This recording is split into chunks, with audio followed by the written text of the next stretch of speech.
All right. So. I thought Walking Dead myself, because the first scene in the hospital. That's true. So for those that don't know, who are you?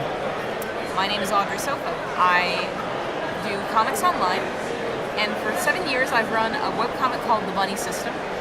And my tagline so far at the con seems to be adorable things doing horrible things, which suits them very well.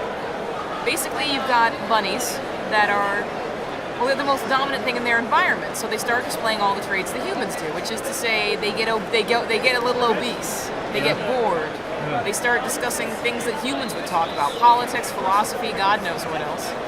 And sort of spoils to them in their little universe. You also see squirrels, which are by contrast very perky, very happy, very healthy, and they each have the individual IQ of a corn chip. So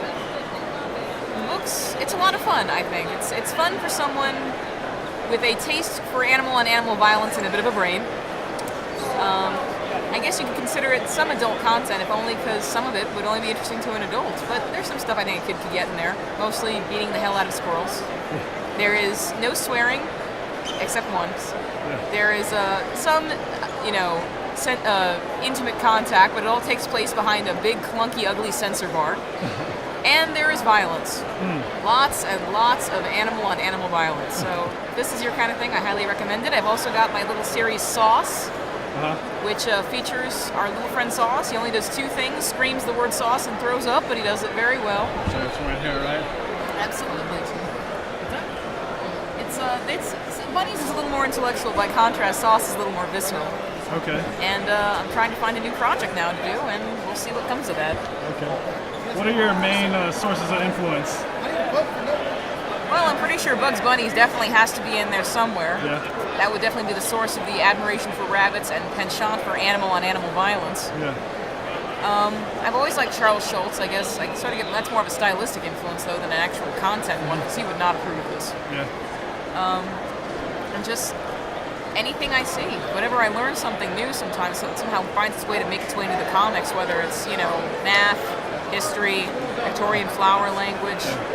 God only knows. And poetry is a weird influence too. Often the bunnies sometimes reenact poems. In fact, I ran a contest for a few years where readers could submit their poems from their favorite authors. Didn't have to be a famous author, just couldn't be them. So we had bunnies reenacting Robert Frost, Dorothy Parker, Shakespeare, Emily Dickinson. Not quite the interpretation the poem originally called for, but it's entertaining nonetheless. Cool. So if people want to find this online, where do they go? You can find me at www.thebunnysystem.com. It's just completed its run, but we've got new comics showing up all the time. So pop on by, see what you find. Cool. Are you on Twitter too? No, unfortunately. I'm kind of a misanthropic shut-in, and as a consequence, I have neither Twitter nor Facebook account. I have a LiveJournal, but I don't suppose anyone even remembers what LiveJournal is. But there's a commenting system on the site. Of course, people are always free to write me directly. Once again, email address is available through the site. Cool. Thanks a lot for your time. Thank you.